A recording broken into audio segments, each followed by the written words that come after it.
Thank you very much for joining us, everybody. So we've got a full day or full session. Now, the message that I want to give to you is don't shoot the messenger. All right? What I'm about to tell you might not be music to your ears, and it might seem a little ludicrous in certain circumstances.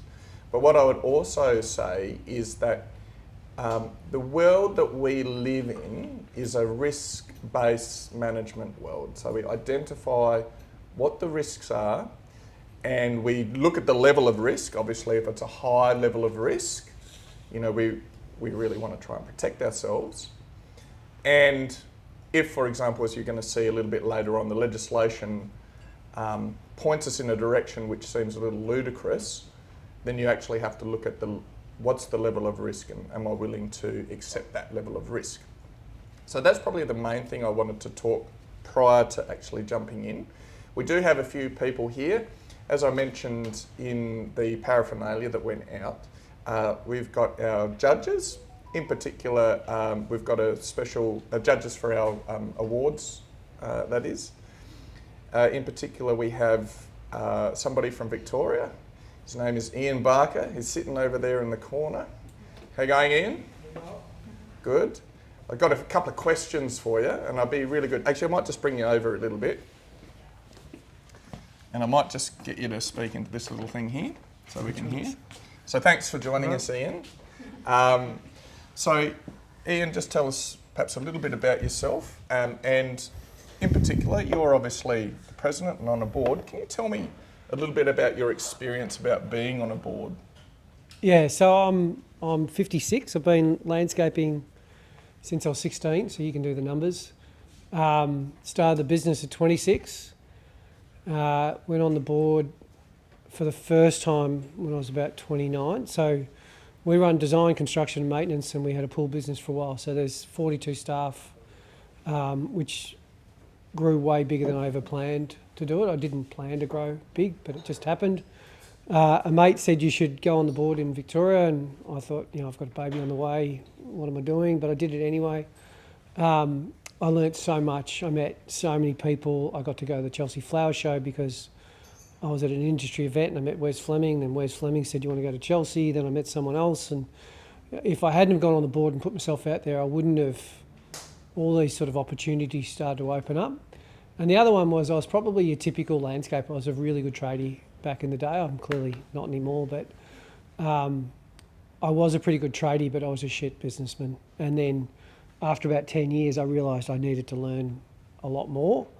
I went on the board, and it was even more obvious that I had to learn the business side of the game. And I'm really pleased that I now coach, or I hate the word coach, but I mentor younger businesses coming through, because my favourite thing is, if only I knew then what I know now, I could have saved myself so much time and had it such an easy thing. So I was on the board for about 4 years, got to do Chelsea. Because of that, I had to get off the board. And then I always had this feeling of sort of unfinished business, so I stupidly got back on the board. But again, the second time round, I've learnt even more because I've put myself into the vice president's and then the president's role. But I'm a great believer of get on, do what you want to do, and then get off. So this will be my third year, and I step down in a couple of months. But I'm going to stay on the board and look at national body, maybe, because we don't actually, the landscaping industry doesn't have a national body, and we should. So I'll speak to people over here. No, that's good. So, and obviously being on a board, there's a little bit of time designated to it. But from your experience, it's kind of like what you put in, you get out? Yeah, you don't. Our board meets bi-monthly, so that's a 3-hour meeting. No, we've probably got it down to 2. I'm fairly systems orientated, so just get there, do the agenda and get out. You don't have to have dinner, you don't have to stay for drinks. It sounds awful. You're not there to be friends. You're there to set the strategy and then leave the CEO do their thing. Whereas a lot of industry bodies, it tends to be the people that get on the board, the worst statement they can make is "we should."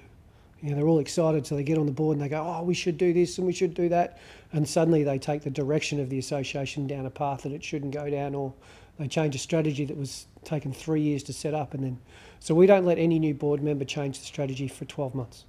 So learn the strategy, do all that sort of stuff, and then the board deals with strategy, and the team of staff do the actions.